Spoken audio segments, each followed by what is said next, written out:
اعوذ باللہ من الشیطان الرجیم بسم اللہ الرحمن الرحیم نحمدہ ونصلی علی رسولہ الکریم واہل بیتہ الاطیبین الانجبین الاطہرین المعصومین المظلومین لا سیما علی بقیت اللہ فی الارضین سلام علی آل یاسین السلام علیک یا داعی اللہ وربانی آیاتہ السلام علیک یا باب اللہ ودیان دینہ السلام علیک یا خلیفۃ اللہ و ناصر حقہ السلام علیک یا حجت اللہ و دلیل ارادتہ ولعنت اللہ علی اعدائہم اجمعین من الآن الی قیام یوم الدین اما بعد فقد قال رسول اللہ صلی اللہ علیہ وآلہ وقروا کبارکم ورحموا صغارکم۔ ماہ رمضان اور تربیت اولاد کے عنوان سے گفتگو کا جو سلسلہ آپ کے سامنے شروع کیا گیا، اس میں کل سوال یہ کیا گیا تھا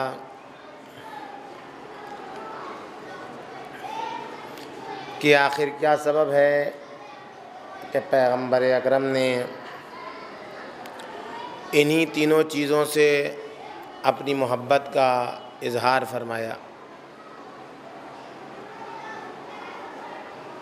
مجھے دنیا کی تین چیزیں پسند ہیں: عورت محبت ہے تین چیزوں سے، عورتیں خوشبو، اور میری آنکھوں کی ٹھنڈک نماز میں ہے۔ آخر کیسا راز و رمز ان چیزوں میں پوشیدہ ہے جسے پیغمبر اکرم بیان فرما رہے ہیں؟ میں نے کل آپ کے سامنے عرض کیا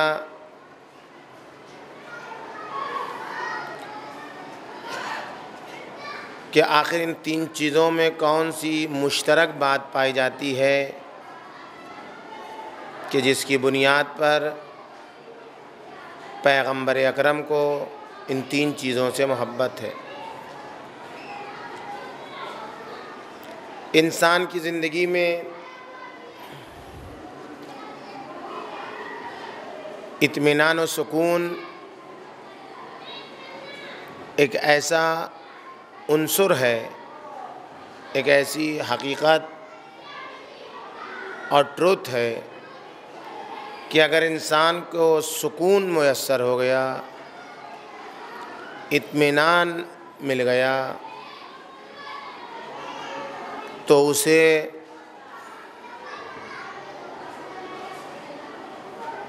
فٹ پاتھ پر بھی نیند آ جاتی ہے۔ فقیر ہونے کے باوجود انسان سکون و اطمینان کی زندگی بسر کر سکتا ہے، اس لیے کہ وہ مطمئن ہے، اس لیے کہ اسے سکون ہے۔ لیکن اگر انسان کو سکون نہیں ہے، اطمینان نہیں ہے، قلب اس کا بے چین ہے، مضطرب ہے، تو سب کچھ رکھنے کے باوجود بھی بیکار ہے۔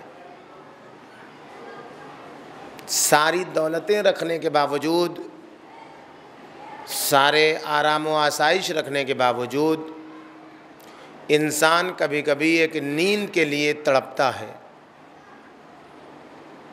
ساری دولت خرچ کرنے کے باوجود انسان رات کی نیند سے محروم ہو جاتا ہے۔ مختلف نیند کی گولیاں کھانے کے باوجود انسان سو نہیں پاتا ہے۔ کروٹ بدلتا رہتا ہے اسے نیند نہیں آتی ہے۔ اور پھر یہ جو زمانہ ہے جس میں ڈپریشن کا مرض بڑی تیزی کے ساتھ پھیل رہا ہے، اس لیے کہ انسان افسردگی کے مرض میں مبتلا ہو رہا ہے، اس لیے کہ انسان ڈپریس ہو رہا ہے، اس لیے کہ انسان نے اطمینان و سکون کھو دیا ہے۔ سب کچھ ہے انسان کے پاس، سکون نہیں ہے، چین نہیں ہے، آرام نہیں ہے۔ پیغمبر اکرم کو ان 3 چیزوں سے محبت ہے۔ پیغمبر اکرم کو عورتوں سے محبت ہے، پیغمبر اکرم کو خوشبو سے محبت ہے، پیغمبر اکرم کی آنکھوں کی ٹھنڈک نماز ہے۔ اس لیے کہ ان تینوں چیزوں میں جو مشترک پہلو ہے، جو مشترک رخ ہے، وہ سکون ہے۔ عورت باعث سکون ہے، نماز باعث سکون ہے، خوشبو باعث سکون ہے۔ پیغمبر اکرم معاشرے اور سماج کو اطمینان بخش سماج دینا چاہتے ہیں، ایسی سوسائٹی جس میں سکون پایا جائے، ایسا سماج جس میں بے چینی نہ ہو، ایسا سماج جس میں اضطراب نہ ہو، بلکہ ایسا سماج جس میں اطمینان کی زندگی گزاری جائے، سکون کی زندگی گزاری جائے۔ نماز سکون کا ذریعہ ہے، نماز سے دوری بے چینی کا ذریعہ ہے۔ قرآن مجید کہتا ہے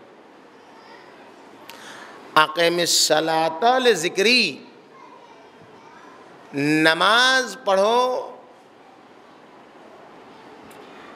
میری یاد کے لیے۔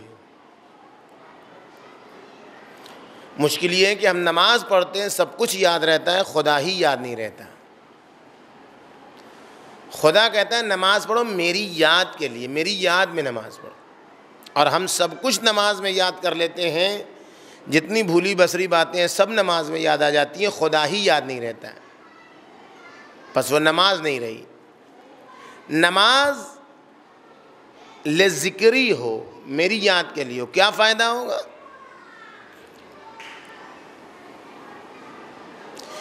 اگر میری یاد کے لیے نماز پڑھو گے تو کیا ہوگا؟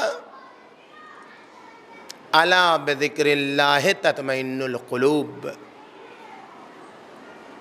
آگاہ ہو جاؤ کہ اللہ کی یاد ہی دلوں کو اطمینان پہنچاتی ہے۔ یعنی انسان کا کھویا ہوا خزانہ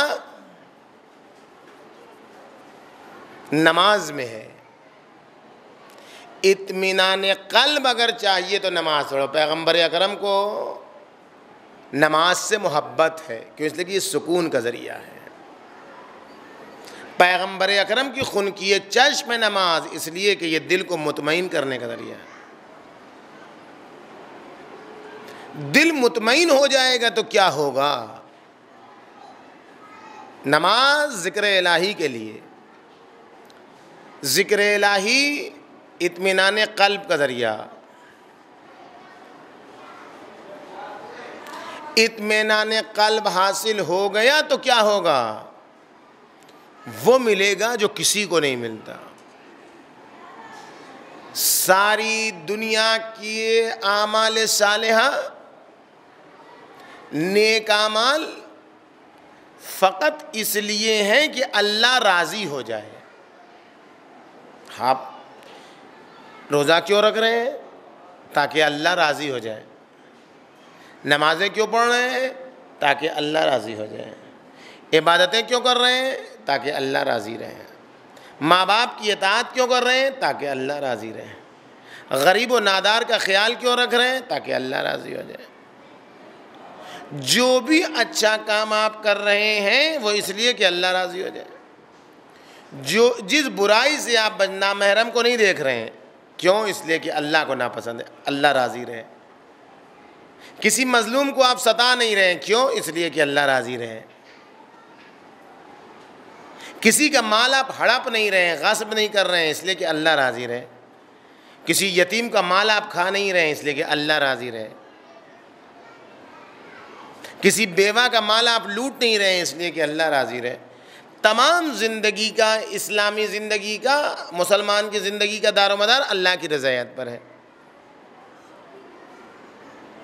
لیکن جس کو اطمینان قلب حاصل ہو جاتا ہے اللہ کی یاد کے نتیجے میں، پھر اس کو یہ تمنا کرنے کی ضرورت نہیں ہے کہ اللہ راضی ہو جائے، بلکہ اللہ خود اس کو تمغہ دیتا ہے کہ اللہ راضی ہو گیا، اب تو اللہ سے راضی ہو جا. اقم الصلاۃ لذکری، نماز میری یاد کے لیے پڑھو. الا بذکر اللہ تطمئن القلوب، یاد رکھو خدا کی یاد ہی دلوں کو اطمینان بخشتی. کسی کی یاد میں اطمینان نہیں ہے. جس کی یاد میں رہو گے بے چینی ہے، اضطراب ہے، لیکن اللہ کی یاد میں سکون ہے، اطمینان ہے. اور اگر انسان اطمینان قلب کے درجے پر پہنچ گیا تو کیا ہوگا؟ یا ایتھا النفس المطمئنہ ارجعی الی ربک راضیۃ مرضیہ. اے نفس، جب انسان نفس مطمئنہ کے درجے پر یاد الہی کے نتیجے میں پہنچتا ہے، اطمینان قلب کے نتیجے میں پہنچتا ہے، تو پھر خدا اسے بلاتا ہے اپنی طرف اور کہتا ہے میں راضی ہو گیا، تو راضی ہو جا. یہ کس چیز کا اثر ہے؟ نماز کا اثر ہے، جس سے پیغمبر اکرم کو محبت ہے. کہتے ہیں مولا کائنات کے لیے جب بھی کوئی مشکل پیش آتی تھی، ہم کوئی مشکل پیش آتی ہے نا، ہم بھی پریشانیوں میں مبتلا ہوتے ہیں، ہم بھی مشکلات میں گرفتار ہوتے ہیں، ہم بھی منتیں مانتے ہیں. کیا ہے ہماری منتیں؟ انہیں چھوڑیے جو مانتے ہیں منتیں. لیکن مشکلات کے لیے سب سے آسان طریقہ، جب بھی مولا کائنات کے لیے مشکلات کا سامنا ہوتا تھا تو کیا کرتے تھے؟ کان علی اذا حالہ شیء فضا الی الصلاۃ. کوئی بھی مشکل سامنے آتی تھی مولا کائنات کے لیے تو نماز کی پناہ میں جاتے تھے، نماز پڑھتے تھے مسجد میں جا کر. کوئی بھی مشکل پیش آئے 2 رکعت جا کے نماز پڑھتے اور پھر اس آیت کی تلاوت کرتے تھے، وَاسْتَعِینُوا بِالصَّبْرِ وَالصَّلَاةِ. مدد حاصل کرو نماز کے ذریعے سے اور صبر کے ذریعے سے، یعنی روزے کے ذریعے سے. صدیقہ طاہرہ کے یہاں سرکار حسن مجتبیٰ اور حسین شہید کربلا مریض ہوئے، کیا کیا؟ 3 روزے رکھے، اس کی منت مانی. مولا کائنات کے لیے مشکل پیش آتی ہے، کیا کرتے ہیں؟ نماز پڑھتے ہیں، نماز کے ذریعے سے مشکلات کو حل کرتے ہیں. نماز سکون کا ذریعہ، اس لیے کہ انسان اپنی مشکل اس کے حوالے کر دیتا ہے جو مشکلوں کو جڑوں سے اکھاڑ کر پھینکنے والا ہے. نماز سکون کا ذریعہ ہے. پیغمبر اکرم کو نماز سے محبت ہے.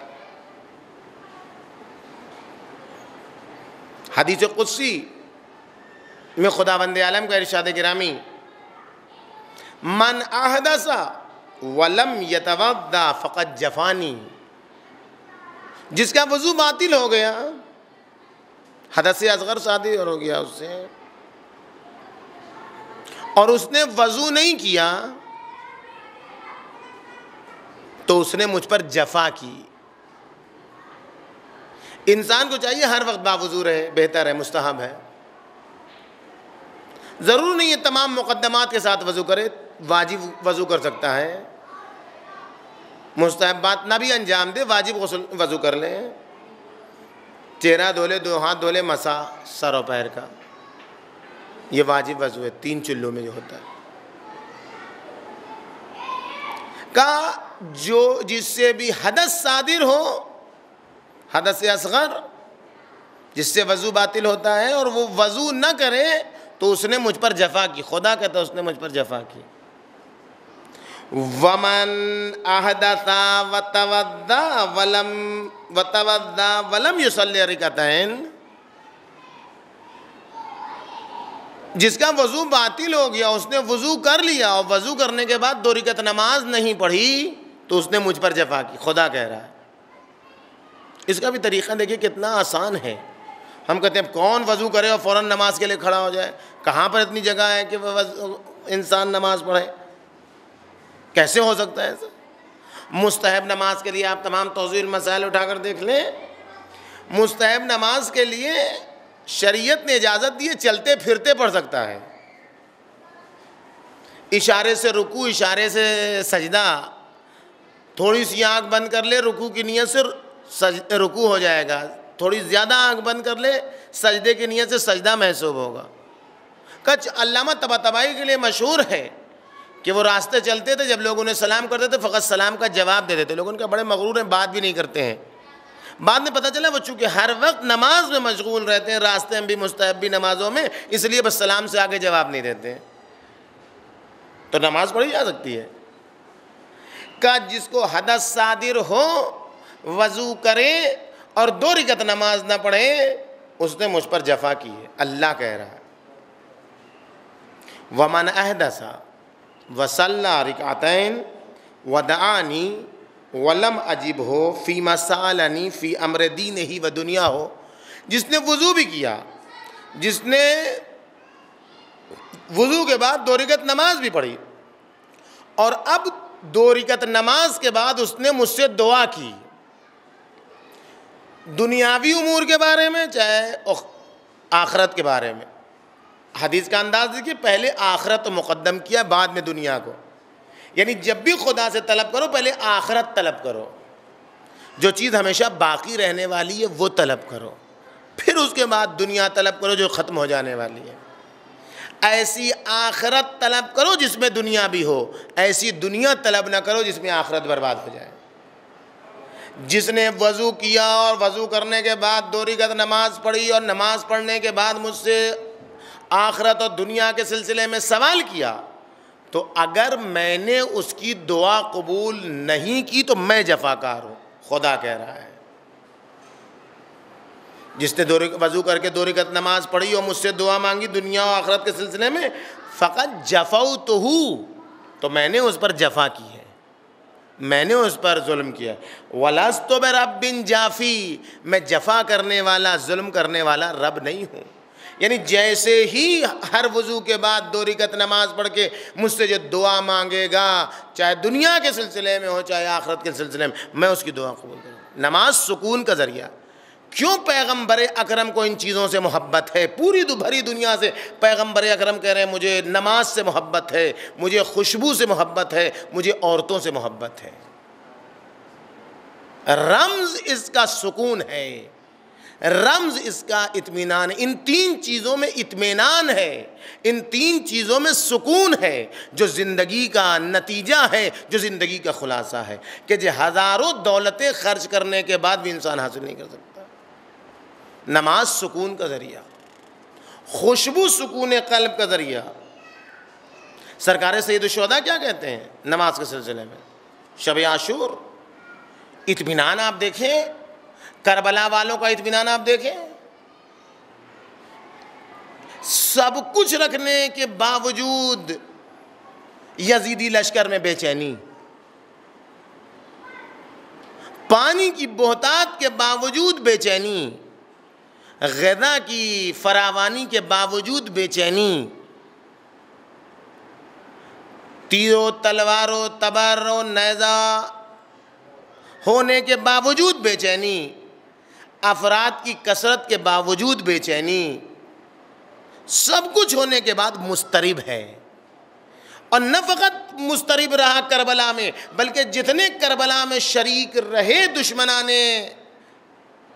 آل اللہ کے زمرے میں آئے، اہل بیت اطہار کے زمرے میں آئے، اس کے بعد کسی کو سکون نہیں ملا. پوری تاریخ اٹھا کر دیکھ لیجئے، کربلا کے بعد کسی کو سکون نہیں ملا. عبید اللہ کو سکون نہیں ملا، پسر سعد کو سکون نہیں ملا، یزید کو سکون نہیں ملا، سب کے پاس دولت کی بہتات لیکن سکون نہیں، اطمینان نہیں، چین نہیں۔ یزید کہتے کہتے مر گیا، مالی ولی الحسین، آئے حسین نے میرا کیا بگاڑا تھا۔ عبید اللہ ابن زیاد کی نیند حرام ہو گئی، جب بھی سوتا ہے کربلا دیکھتا ہے۔ پسر سعد کے ساتھ ایسی بے چینی کہ جس علاقے میں جاتا ہے ادھر سے لوگ باہر نکل آتے ہیں، مسجد میں جاتا ہے پوری مسجد خالی ہو جاتی ہے، مسجد کے باہر آ جاتا ہے سب لوگ مسجد کے اندر چلے جاتے ہیں، کیوں؟ ہم قاتل حسین کے ساتھ نہیں رہیں گے۔ یہ کیا ہے؟ اور اب اس کی نیند حرام ہے، اس کا سونا حرام ہے، سب کچھ ہونے کے باوجود۔ کیوں؟ اس لیے کہ اس کے پاس نماز نہیں ہے، کیوں؟ اس لیے کہ اس کے پاس خدا نہیں ہے، سکون چھن گیا۔ لیکن کربلا والوں کے پاس کچھ نہیں ہونے کے باوجود بھی سکون ہے، زخم کھانے کے باوجود بھی چہرے پر مسکراہٹ ہے۔ کیوں؟ اس لیے کہ میر کاروان سرکار سید الشہداء نے شب عاشور کیا؟ انی احب الصلاۃ، اس لیے کہ مجھے نماز سے محبت ہے، اس لیے کہ مجھے نماز سے عشق ہے۔ جس کو نماز سے محبت ہوتی ہے وہ کچھ بھی نہ ہو اس کے پاس تو وہ سکون و اطمینان کے ساتھ وہ کیا آواز دیتا ہے؟ سرکار ترکت الخلق طرا لہواک، اے میرے مالک میں نے ساری دنیا کو چھوڑ دیا تیری محبت میں، یہ ہے سکون۔ وَأَيْتَمْتُ أَطْفَالِي لِكَيْ أَرَاكَ، میں نے اپنے بچوں کی یتیمی برداشت کی تاکہ تیرا دیدار کر سکوں۔ یہ کون سا سکون ہے؟ جو نماز سے ملتا ہے۔ وَتِلَاوَةِ الْقُرْآنِ، وَتِلَاوَةِ کتابہ، مجھے محبت ہے قرآن مجید کی تلاوت سے۔ نماز سکون کا ذریعہ ہے جو پیغمبر اکرم کی محبت کی بنیاد ہے۔ خوشبو سرمایہ سکون، عطر لگانا۔ پیغمبر اکرم نے کہا مجھے دنیا کی 3 چیزیں پسند ہیں، محبت ہے، ایک عورتوں سے محبت ہے مجھے، خوشبو سے محبت ہے مجھے، نماز سے محبت ہے مجھے۔ خوشبو سکون دل کا ذریعہ ہے۔ الطیب یشد القلب، خوشبو دل کو قوی بناتی ہے۔ پیغمبر اکرم کو محبت ہے۔ فروع کافی کی روایت ہے، جلد 6۔ اور تیسری چیز عورت، قرآن مجید اٹھا کر دیکھیے، ہم کیا سمجھتے ہیں عورت کو، قرآن کیا سمجھانا چاہ رہا ہے عورت کو۔ اے کاش ہمارا معاشرہ اس حقیقت کو درک کر پاتا کہ شہوت کے شرارے ابالنے کا نام عورت نہیں ہے، اپنی ہوس کی بھوک مٹانے کا نام عورت نہیں ہے، بلکہ عورت سرمایہ سکون ہے۔ خاتون سکون کا باعث ہے، سکون کا ذریعہ ہے۔ قرآن مجید عورت کے جس چہرے کو پیش کر رہا ہے، غربی تمدن کے خلاف، جاہلیت کی فکر کے خلاف، ہندوستانی مذاہب کے نظریے کے خلاف، یہودیت کے نظریے کے خلاف، عیسائیت کے نظریے کے خلاف، دین اسلام قرآن مجید عورت کے جس رخ اور پہلو کو پیش کر رہا ہے وہ ہے سکون۔ خلق لکم من انفسکم ازواجا، تمہیں میں سے جو زوج تمہارا بنایا ہے، ہمسر جو بنایا ہے، کیوں بنایا ہے، کیوں خلق کیا ہے؟ تاکہ اس سے اپنی ہوس مٹاؤ، تاکہ اس کو بری نگاہوں سے دیکھو، تاکہ اس کے اوپر ظلم کیا جائے، تاکہ اس کو دبا کے رکھا جائے، تاکہ اس کو اور کمزور سے کمزور تر بناؤ، تاکہ وہ اپنے سلسلے میں فیصلہ بھی نہ کر سکے، تاکہ وہ اپنے سلسلے میں سوچ بھی نہ سکے، اس کے سوچنے پر بھی پابندی لگا دو۔ نہیں، لِتَسْكُنُوا إِلَيْهَا، سورہ روم کی آیت نمبر 21۔ زوج بنایا ہے اس لیے کہ اس کے ذریعے سے سکون حاصل ہو۔ عورت باعث سکون ہے، عورت سکون کا ذریعہ ہے۔ وَجَعَلَ مِنْهَا زَوْجًا يَسْكُنَ إِلَيْهَا، سورہ آراف آیت نمبر 189.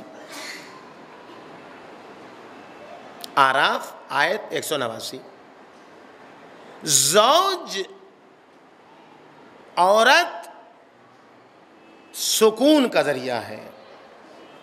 سرکار امام رضا علیہ الصلوۃ والسلام فرماتے ہیں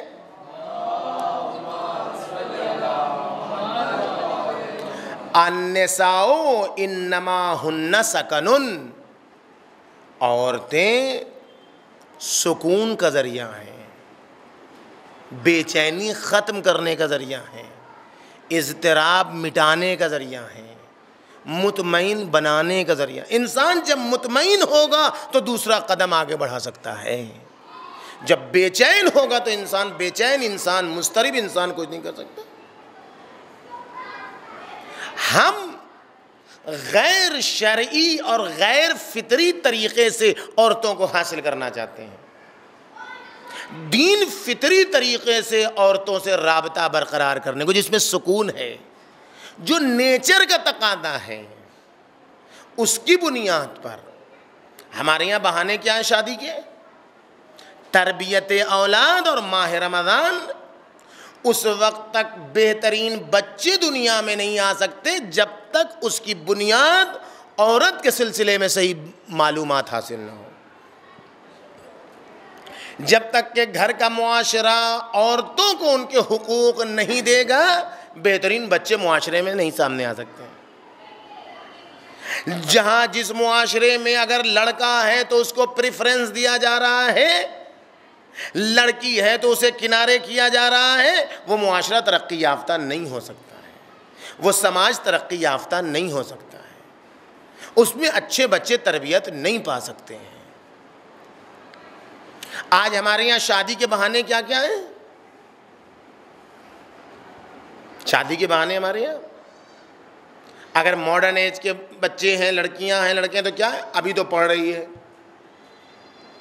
ابھی تو سن نہیں ہے، ابھی تو 17-18 سال کی ہے، ابھی تو اس کو MBBS کرنا ہے، ابھی تو اس کو نہ معلوم کیا کرنا ہے، ایک سن تک پہنچ. اب جب اس سن تک پہنچ گئی تو اس کے برابر کا لڑکا نہیں مل رہا ہے، کوفو تلاش کرنے میں مشکل ہے. ایج پہنچ گئی 30 سال 35 سال تک. اب جب ایج پہنچ گئی تو پھر شادی کی وہ جو زندگی گزارنے کے زمانے ہیں وہ آدھے سے زیادہ ختم ہو گئے. دوسری طرف جہیز کا مسئلہ، تیسری طرف ماحول و سماج کی مشکل. یہ سب چیزیں ہیں جو ہمارے معاشرے کو ترقی یافتہ بننے میں رکاوٹ کا باعث ہے، ہمارے معاشرے کو ترقی یافتہ نہیں بننے دے رہی ہیں، اس لیے کہ ہم فطرت سمجھ نہیں پائے. لڑکی شادی کے بعد بھی پڑھ سکتی ہے اگر معاشرہ اچھا ہے. اگر سکون ہے تو پڑھائی اچھی ہو سکتی ہے، اگر بے چینی ہے تو پڑھائی اچھی نہیں ہو سکتی. اگر سکون ہے تو جاب اچھا مل سکتا ہے، اگر سکون نہیں ہے تو جاب میں بھی مشکل، بے چینی، تڑپ، اضطراب، کچھ نہیں، ذہن میں بات نہیں آئے گی. جبرائیل پیغمبر اکرم کے پاس آتے ہیں، کیا فرماتے ہیں؟ ان الابکار بمنزلۃ الثمر علی الشجر. نبی اللہ، کنواری لڑکیاں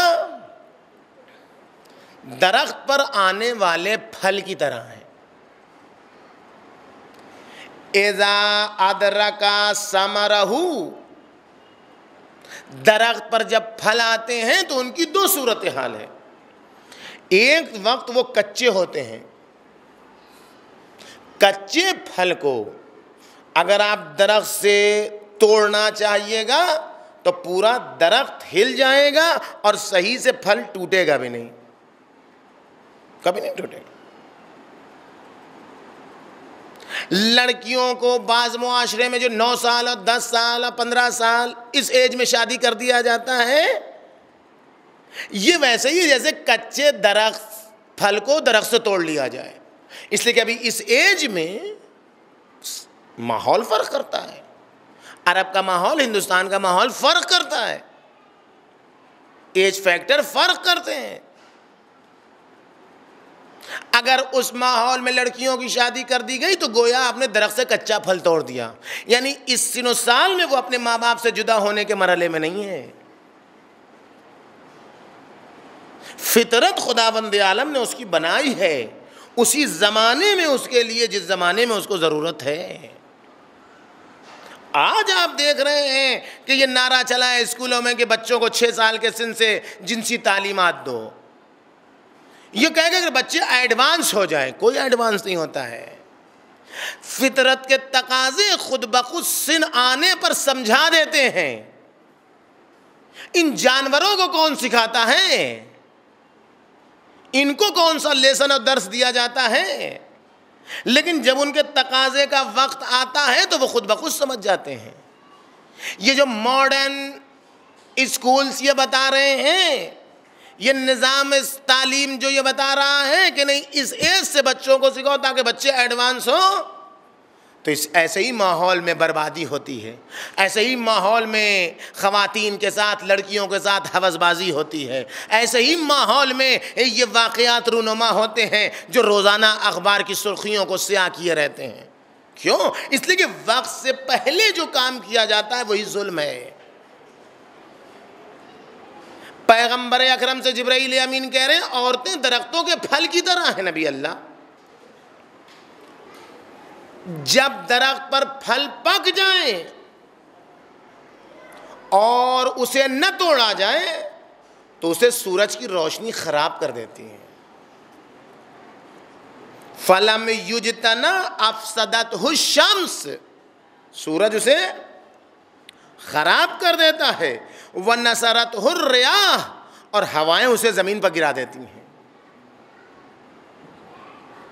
لڑکی، دختر، بیٹی اگر وقت پر اس کی شادی نہ کی گئی 18 سے 19 سال کے بیچ میں تو ماحول، حالات، برا زمانہ اسے برباد ہونے کی ڈگر پر لگائے گا۔ ذمہ دار وہ ہوں گے جو اس کی کفالت کر رہے ہیں۔ بہانے ختم کرنے کی ضرورت ہے۔ ایک بہانہ کیا، کیسے شادی کریں، لڑکا تو ابھی کچھ کماتا ہی نہیں ہے، ابھی کیا کریں گے، اپنے گھر پر لا کے بوجھ بنائیں گے، ایک لڑکا کھا ہی رہا ہے اور کھانے والی کو گھر میں لے آئے۔ یہ بہانے، الٹی بات ہماری ہمیشہ رہی، قرآن کے قوانین کے خلاف ہماری باتیں رہیں۔ قرآن کہہ رہا ان یکونوا فقراء یغنیہم اللہ من فضلہ، شادی کرو اگر فقیر ہوگے تو ہم غنی بنائیں گے۔ ہم کہتے ہیں جب پیسہ ہو جائے گا تب شادی کریں گے۔ کتنی بات ہے، ایک دم پکے مسلمان ہم ہی ہیں۔ جو قرآن کہہ رہا ہے اس کے الٹی بات کرتے ہیں۔ قرآن کہہ رہا ہے شادی کرو، شادی سے رزق آتا ہے، وہ جو آئے گی لڑکی وہ رزق لے کر آئے گی۔ ہم کہتے ہیں جب پیسہ ہو جائے گا تب شادی کریں گے، بیٹھے ہیں اطمینان میں۔ یہ کیا ہے؟ شادی کو اتنا بے دین بنا دیا ہم نے کہ غریب انسان شادی کرنے سے دہلتا ہے، جس کے پاس لڑکی ہے گھبراتا ہے، کیسے شادی کرے۔ اگر لڑکا پڑھ لکھ لیا تو ہم نے اس کی بولی لگانی شروع کی۔ کون دے اتنی بولی، کس کے پاس ہے؟ اتنی رسم و رواج کی اسیر ہو گئی ہماری شادیاں کہ بس شاید 2 چیز کے علاوہ تیسری کوئی چیز شرعی نہ ہو ہماری شادی میں، فقط 2 چیز، ایک نکاح، دوسرے ولیمہ۔ ایک شادی کے لیے ہمارے شادی حسینیہ میں، امام باڑوں میں ہو سکتی ہے، لیکن کب ہوگی؟ جب وہاں مکس گیدرنگ نہ ہو۔ کب ہوگی؟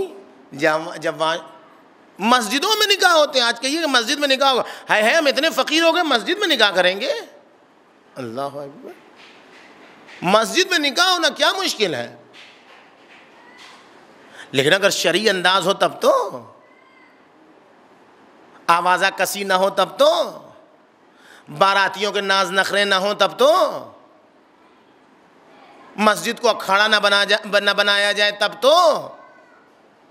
لیکن جہاں شادی کا مطلب یہ کہ ہم بالکل آزاد جو چاہے کر لیں، تو پھر تو اس کے لیے مسجد نہیں ہے، پھر تو اس کے لیے حسینیہ اور امام باڑے نہیں ہیں، اس کے لیے تو پھر ہمیں مال لینا ہوگا، اس کے لیے تو پھر ہمیں ہال لینا ہوگا، اس کے لیے تو پھر ہمیں لاکھ روپے ہال کے دینے ہوں گے۔ کس نے بنایا؟ جہیز میں ہمیں جہیز فاطمی یاد نہیں، مہر میں ہمیں مہر فاطمی۔ آج ہمارا ماحول، آج ہم پوسٹ ماڈرن ایج کی بات کرتے ہیں، لیکن رسول خدا کے زمانے سے بڑھ کر ماڈرن زمانہ کوئی نہیں تھا۔ لڑکی آ کے کہہ رہی نبی اللہ مجھے شادی کرنی ہے، آج آپ اجازت دیتے ہیں کسی لڑکی کو آ کے شہر کے عالم دین سے کہے مجھے شادی کرنی ہے؟ کیسے دیں گے اجازت؟ معاشرہ اسے اچھا کہے گا؟ کتنی بری لڑکی ہے۔ ہم نے لڑکی کے اختیارات کو چھین لیا، لڑکی کو بھی اختیار ہے لیکن ویسے اختیارات جس میں باپ کا بھی اختیار ہے، چھین لیا ہم نے اختیار۔ دونوں طرف سے افراط و تفریط، زیادہ روی ہوئی۔ جہاں لڑکیوں نے آزادی محسوس کی تو گھر، گھرانہ، رشتہ دار، گھر کی عزت، شرافت، توقیر سب کو کچلتے ہوئے آگے بڑھ گئی۔ اس کو کچھ فکر نہیں کہ اس کے پیچھے اس کی ناموس، اس کی عزت، گھرانے کی آبرو، شرف سب داؤں پر لگا ہوا ہے، آگے بڑھ گئی لڑکی۔ ادھر ماں باپ نے دبایا تو اتنا دبایا کہ شادی کے وقت بھی اس سے اجازت نہیں۔ یہ دونوں نظریے باطل ہیں، اس کو بھی اختیار ہے۔ سیدہ مرضیہ کا مختلف رشتہ آیا یا نہیں آیا؟ پیغمبر اکرم کیا کہہ رہے تھے؟ کہہ دیتے میں نبی ہوں، میں اپنی بیٹی کو پہچانتا ہوں،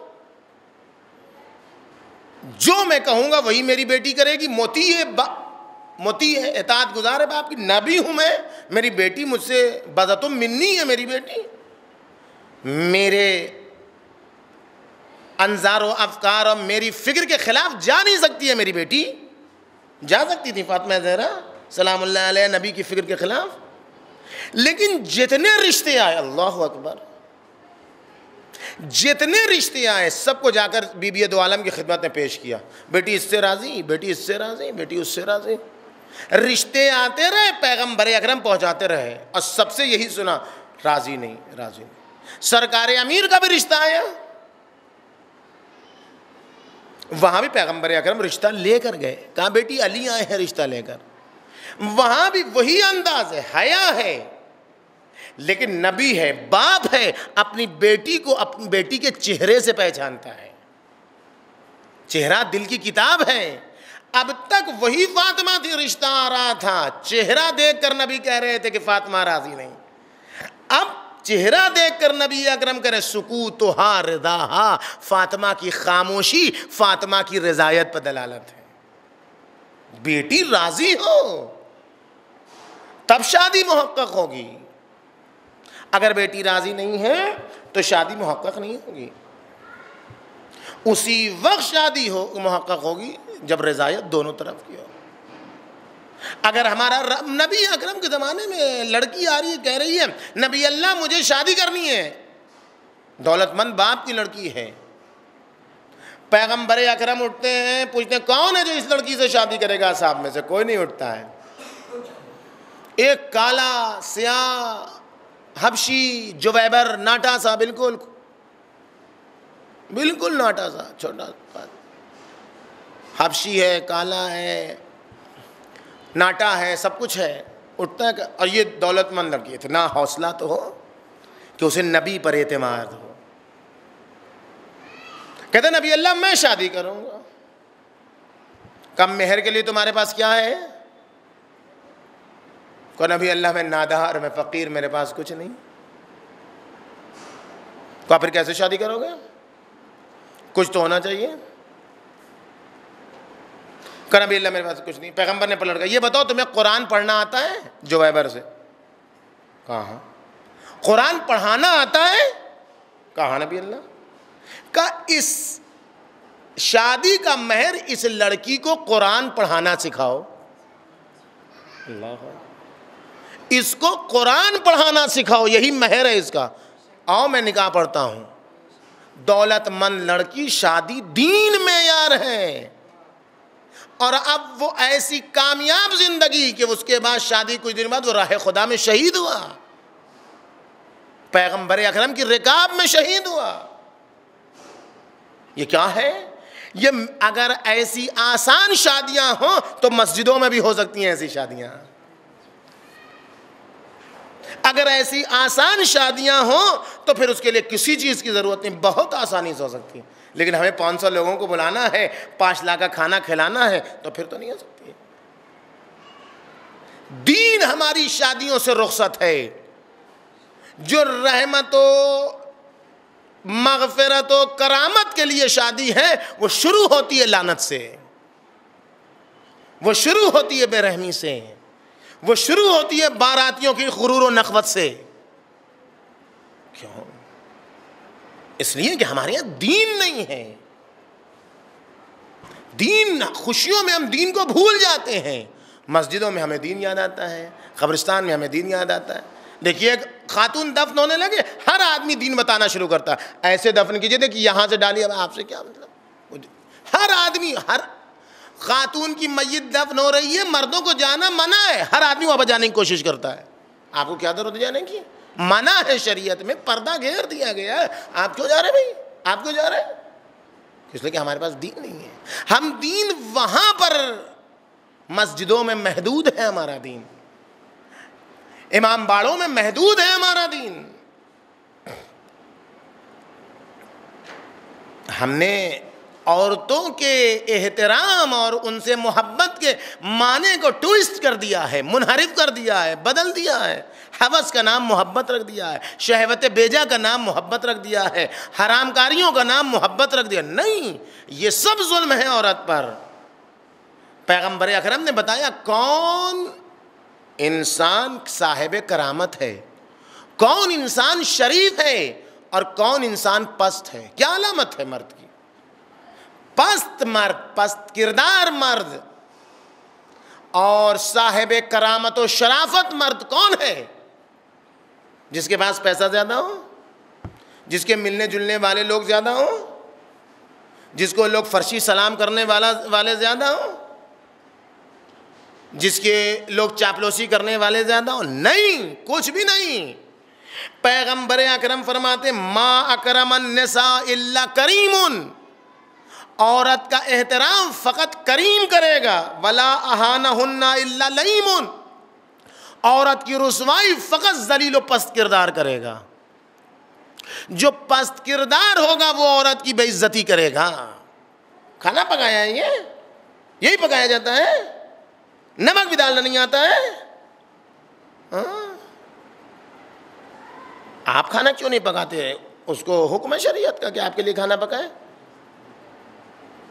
وہ باہر سے لوٹ کے آئی، کبھی آپ نے ایک گلاس پانی دیا؟ جو آپ کو تمنا ہے کہ آپ باہر سے لوٹ کے آئے تو ٹھنڈا پانی ملے۔ روزہ آپ نے بھی رکھا ہے، خاتون خانہ نے بھی روزہ رکھا ہے، ساتھ میں وہ بچوں کو بھی دیکھ رہی ہے۔ اگر وہ بھی روزے میں ہے، اگر افطار میں ایک چیز میں نمک تیز ہو گیا، کون سا اختیار ہے اٹھا کر رکابی پھینکنے کا، پلیٹ پھینکنے کا؟ کس نے حق دیا؟ ما انا الا لئیم، فقط جو پست کردار ہوتا ہے وہ عورتوں کی ذلت و رسوائی کرتا ہے۔ جو شریف ہوگا وہ کبھی عورت کی ذلت و رسوائی نہیں کرے، اس کا احترام کرے گا، اس کو کرامت کے ساتھ پیش کرے گا۔ ماں کی آواز پر لبیک۔ سب کون ہے؟ عورت فقط بیوی کی شکل میں نہیں ہے۔ جو تصور کیا جائے کہ یہ کیا تقریر ہے روزانہ عورتوں کے سلسلے میں، نہیں۔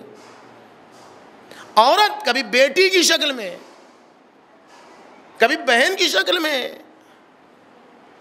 کبھی ماں کی شکل میں، کبھی خالہ کی شکل میں ہے، کبھی پھوپھی کی شکل میں ہے، کبھی سماج کی بیٹی کی شکل میں ہے، کبھی سوسائٹی کی لڑکی کی شکل میں ہے، کبھی محلے کی آبرو کی شکل میں ہے، کبھی شہر کی آبرو کی شکل میں ہے، کبھی ملک کی آبرو کی شکل میں ہے، کبھی دنیا کی آبرو کی شکل میں ہے۔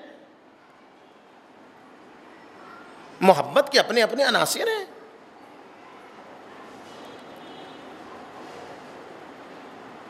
جب آتا ہے آنے والا اور آپ کہتا ہے نبی اللہ میں نے بہت گناہ کیا ہے، کوئی راستہ بتائیے۔ کہا کیا تیرے ماں باپ زندہ ہیں؟ کہا نبی اللہ ماں باپ تو نہیں، فقط باپ زندہ ہے۔ کہا جاؤ جا کے باپ کا احترام کرو، باپ کے ساتھ نیکی کرو، تمہارے گناہ معاف ہو جائیں گے۔ اللہ اکبر۔ جب وہ چلا گیا تو پیغمبر نے کہا لو کان امہ، اے کاش اس کی ماں زندہ ہوتی تو اس کے گناہ جلدی معاف ہوتے۔ یہ کون ہے؟ یہ عورت ہے۔ کہا جب تمہیں باپ اور ماں دونوں پکارے ہیں ایک ساتھ تو پہلے ماں کی آواز پر لبیک کہو، بعد میں باپ کی آواز۔ یہ کون ہے؟ یہ عورت ہے، عورت سے محبت ہے۔ مہربان خدا ہے، ماہ رمضان ہے، خدا محبت کرنے والا۔ نبی اللہ کہتے ہیں اے میرے اللہ، کل قیامت کے دن میری امت کا حساب کتاب الگ سے کرنا، سب کے سامنے نہ کرنا، تاکہ دوسرے انبیاء کی قوموں کے درمیان میری امت کی ذلت نہ ہو۔ اللہ اکبر۔ کیسا کریم نبی ہے جسے اپنی امت کا اتنا خیال ہے۔ ہم کیسے بے رغبت امتی ہیں کہ جسے اپنے نبی کے احترام کا خیال ہے۔ جیسے ہی یہ آواز آئی نبی اکرم کی فریاد اور دعا، ویسی آواز آئی خدا کی، یا حبیبی، اے میرے نبی، انا ارأف بعبادی منکا، میں تم سے زیادہ اپنے بندوں کے اوپر مہربان ہوں۔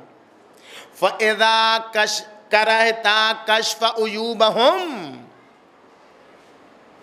اے میرے نبی اگر آپ کو برا لگتا ہے کہ آپ کی امتیوں کے گناہ اور عیب برملا نہ ہوں، آشکار نہ ہوں، عند غیرک، فقط آپ کے علاوہ، فَأَنَا أَكْرَهُ كَشْفَهَا عِندَكَ أَيْضًا، اے نبی کل قیامت کے دن جب قیامت آئے گی تو ان کے عیبوں کو میں آپ کے اوپر بھی کشف نہیں ہونے دوں گا۔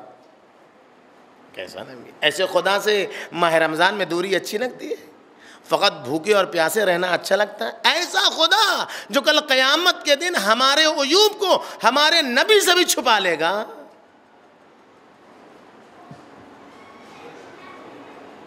فَأُحَاسِبَهُمْ وَحْدِي، میں تنہا ان کا حساب کروں گا۔ کیا کہ فقرہ کتابک، کسی دوسرے کو ضرورت نہیں ہے دیکھنے کی، بس تم اپنی کتاب، اپنا نوشتہ خود دیکھ لو کیا کیا ہے۔ کفا بنفسک الیوم علیک حسیبا، آج کافی ہے تمہارے لیے، اپنا حساب خود لو، ڈائری تمہارے سامنے، کیا کیا کیا نہیں کیا، کسی دوسرے کو فیصلہ کرنے۔ اس لیے کل قیامت کے دن روایتیں کہتی ہیں بندہ شرمندہ ہو کے کہے گا میرے اللہ جہنم میں ڈال دے، اتنا زیادہ شرمندہ نہ کر، اس لیے کہ تو نے تو سب کچھ دے دیا تھا۔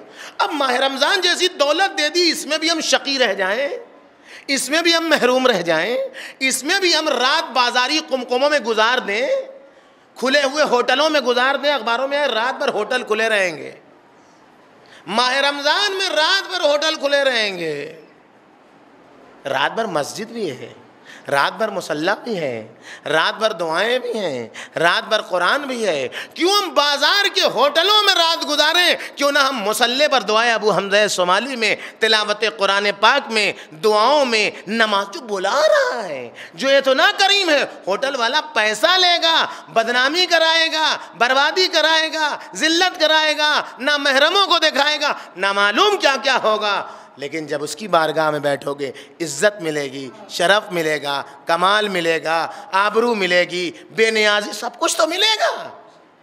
فیصلہ خود کرو، فیصلہ خود کرو۔ اگر اپنا فیصلہ نہیں کرو گے، پیغمبر سے سوال، ماں کی محبت نہیں۔ آپ اور دیکھیے آخری مرحلے میں ایسا دن جو عورتوں کی محبت کو اتنا زیادہ پیش کرتا ہے کوئی؟ ہمارا معاشرہ پسر نواز ہے، لڑکوں کو زیادہ اہمیت دیتا ہے، لڑکیوں کو کم اہمیت دیتا ہے، لڑکیوں کو پہلے سے دباتا ہے۔ دین کہتا ہے غلط۔ لڑکیوں کو چونکہ ان کی محبت ہے، چونکہ ان کے دل نازک ہوتے، چونکہ ان کی لطافت ہے، چونکہ ان کی نزاکت ہے، تو پھر کیا کرو گے؟ قال النبی صلی اللہ علیہ وآلہ، صلوات بھیجئے محمد۔ بازار سے جب سامان لے کر آؤ، کھانے پینے کا جو کچھ بھی ہے، تحفہ لے کے گھر میں جب آؤ، پھل پھلاری جو کچھ بھی ہے، سب سے پہلے کسے دو؟ قال النبی من دخل السوق فاشترى تحفة، جو بازار جائے اور کچھ تحفے تحائف خریدے، فحملها الى عیالہ کان کحامل صدقۃ الی قوم محاویج، جو بازار سے اپنے گھر کے لیے کچھ لے کر آئے، اس کی مثال کیسی ہے؟ جیسے کوئی ایک محتاج قوم، ایک محتاج قبیلے کے لیے تحفہ لے کر جائے، جو ثواب اس کا ہے ویسے ہی اس انسان کا ثواب ہے جو اپنے گھر والوں کے لیے بازار سے تحفہ خرید کے لے جاتا ہے۔ لے کے جاؤ، جب گئے گھر تو کیا؟ فَلْيَبْدَأْ بِالْإِنَاثِ قَبْلَ الذُّكُورِ، جب تحفہ لے کر آؤ تو پہلے بیٹیوں کو دو، بعد میں بیٹوں کو دو، پہلے لڑکیوں کو دو، بعد میں لڑکوں کو دو۔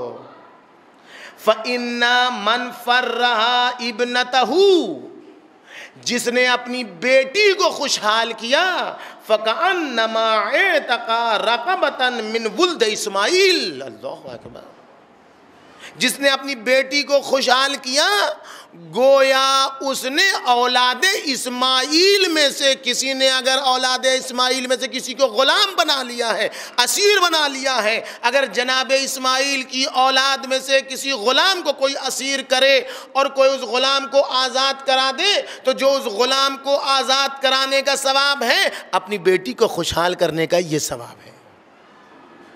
پہچانی ہے دین کیسا دین ہے؟ پیغمبر اسلام کو عورتوں سے محبت ہے، خوشبو سے محبت ہے، نماز سے محبت ہے۔ تا وقتے کہ معاشرہ اور سماج عورتوں کے حوالے سے انصاف پسند نہیں ہوگا، سوسائٹی میں اچھے بچے نہیں آ پائیں گے۔ ماہ رمضان اور تربیت اولاد اگر کرنی ہے، 2 دن اور اس کی بحث رہے گی عورتوں کے حوالے سے، پھر 2-3 دن کے بعد بچوں کی بحث آئے گی، جوانوں کی بحث آئے گی۔ ایک بہترین سوسائٹی اسی وقت تشکیل پا سکتی ہے، ایک بہترین بچوں کا سماج اسی وقت تشکیل پا سکتا ہے، اور آئندہ جا کر اعلیٰ سوسائٹی اسی وقت بن سکتی ہے جب عورتوں کے ساتھ انصاف کیا جائے، جب عورتوں کے ساتھ ظلم نہ کیا جائے، جب معاشرے میں عورتیں بہترین ہیں، اسی صورت میں ہو سکتا ہے، ورنہ نہیں ہوتا۔ وَقَّرُوا كِبَارَكُمْ، پیغمبر اکرم نے یہ نہیں کہا اس ماہ رمضان کے ابتدائی خطبے میں؟ بزرگوں کا احترام بچوں کے ساتھ اسی وقت رحمت و ہمدردی ہوگی جب خاتون خانہ کے ساتھ ہمدردی کا ثبوت پیش کیا جائے گا۔ اگر ہماری گفتگو سے کسی کو کوئی سوال ہے تو وہ سوال پوچھ سکتا ہے۔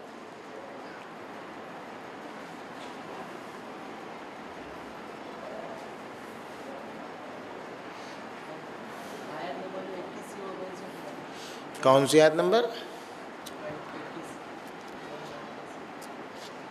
آیت نمبر کون سی آیت تھی؟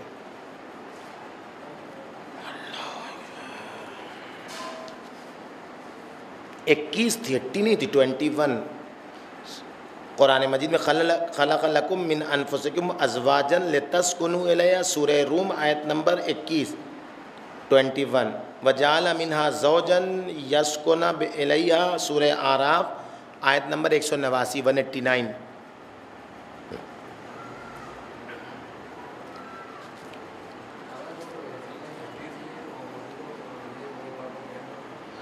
رسول اسلام کی وہ حدیث نہیں ہے، وہ حدیث قدسی ہے، خود خدا کا فرمان ہے کہ جس کا وضو باطل ہو جائے، وضو باطل ہو کن کن چیزوں ہوتا ہے معلوم ہے؟ خدا فرماتا ہے جس کا وضو باطل ہو جائے، حدث اصغر صادر ہو جائے، سو گیا اور بھی جو دیگر چیزیں ہیں، وضو باطل ہو گیا اور وہ وضو نہ کرے تو اس نے مجھ پر جفا کی ہے، ظلم کیا ہے میرے اوپر۔ اور جو وضو حدث صادر ہو، اب وضو کرے اور 2 رکعت نماز نہ پڑھے ہر وضو کے بعد، تو اس نے مجھ پر جفا کی ہے۔ اور جو وضو کرے اور وضو کر کے 2 رکعت نماز پڑھے اور مجھ سے دعا مانگے، چاہے آخرت کے بارے میں ہو چاہے دنیا کے بارے میں ہو، اور اگر میں اس کی دعا کو قبول نہ کروں تو میں نے اس بندے پر جفا کی ہے۔ وَلَسْتُ بِرَبٍّ جَافٍ، اور میں ظلم کرنے والا خدا نہیں ہوں، میں جفا کرنے والا رب نہیں ہوں۔ میں نے عرض کیا آپ کی خدمت میں کہ نماز کا مستحبی نمازوں کے لیے شریعت میں پوری اجازت ہے، چلتے پھرتے بھی نماز مستحبی پڑھی جا سکتی ہے. بس وضو کر کے آدمی 2 منٹ میں بھی نماز، ضروری نہیں کہ مسجد میں جائے، اگر ہے تو بہت اچھی بات ہے، مسجد کے قریب اگر وضو کیا ہے، گھر میں ایسی جگہ پر کیا ہے جہاں فوراً جا سکتا ہے، مصلی آمادہ ہے، ٹھیک ہے. نہیں، راستے میں کہیں ایسی جگہ وضو کیا، چلتے چلتے نماز مستحبی نماز پڑھ سکتا ہے، کوئی مشکل نہیں ہے.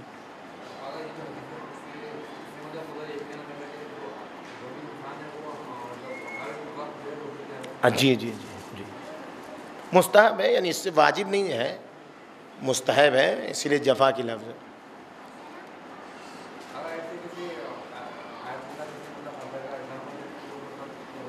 ہاں، علامہ طباطبائی صاحب تفسیر المیزان کے لیے معروف ہے کہ جب وہ راستہ چلتے تھے لوگ سلام کرتے تھے تو وہ خود سلام کا جواب دیتے تھے، آگے بڑھ جاتے تھے.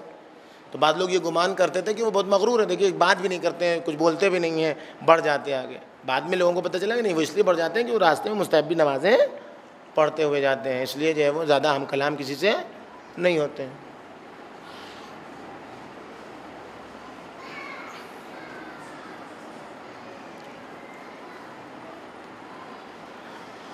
اللہم کل ولیک الحجۃ ابن الحسن صلواتک علیہ وعلی آبائہ فی ہذہ الساعہ وفی کل ساعہ ولیا وحافظا وقائدا ودلیلا وعینا حتی تسکنہ ارضکتہ وتمتعہ فیہا طویلا برحمتک یا ارحم الراحمین. خدایا ہماری اس مختصر سی عبادت کو قبول فرما، پرچم اسلام کو سربلند، پرچم کفر و نفاق کو سرنگوں فرما، عتبات عالیات کی حفاظت فرما، ہمیں ویسا بنا دے جیسا تو چاہتا ہے، ان برائیوں سے دور رکھ جن سے اپنے خاص بندوں کو دور رکھنے کا وعدہ کیا ہے. اس ماہ مبارک رمضان میں ہمیں وہ سب کچھ عطا فرما دے جو اپنے خاص بندوں کو دینا چاہتا ہے، ان تمام برائیوں سے دور رکھ جن سے اپنے خاص بندوں کو دور رکھا ہے. اس ماہ مبارک رمضان میں ہمیں شب قدر کی عظمتوں، برکتوں اور رحمتوں سے بہرامند فرما. اس سال اور ہمیشہ ہمیں حج بیت اللہ اور عتبات عالیات کی زیارت سے مشرف فرماتا رہے. مزارات مقدسات اہل بیت اطہار کو نیست و نابود کرنے والے داعش گروپ اور اس کے علاوہ جو بھی مزارات مقدسہ کی طرف ٹیڑھی نگاہ اٹھانے کا ارادہ رکھتا ہے، مالک اسے صفحہ ہستی سے نیست و نابود فرما. اپنے مظلوم بندوں پر اس ماہ مبارک رمضان میں اپنی برکتوں اور رحمتوں سے رحم و کرم فرما. ظالموں کو اس ماہ مبارک رمضان میں شیطان کے چنگل میں پھنسا کر نیست و نابود فرما دے. میرے مالک تجھے واسطہ ہے محمد و آل محمد کا، تجھے واسطہ ہے اس غیبت میں ہماری مجبوریوں اور مظلومیتوں کا، امام زمانہ کے ظہور میں تعجیل فرما. ہم گناہگاروں کو ان کے ناصروں میں شمار فرما. وتقبل منا انک انت السمیع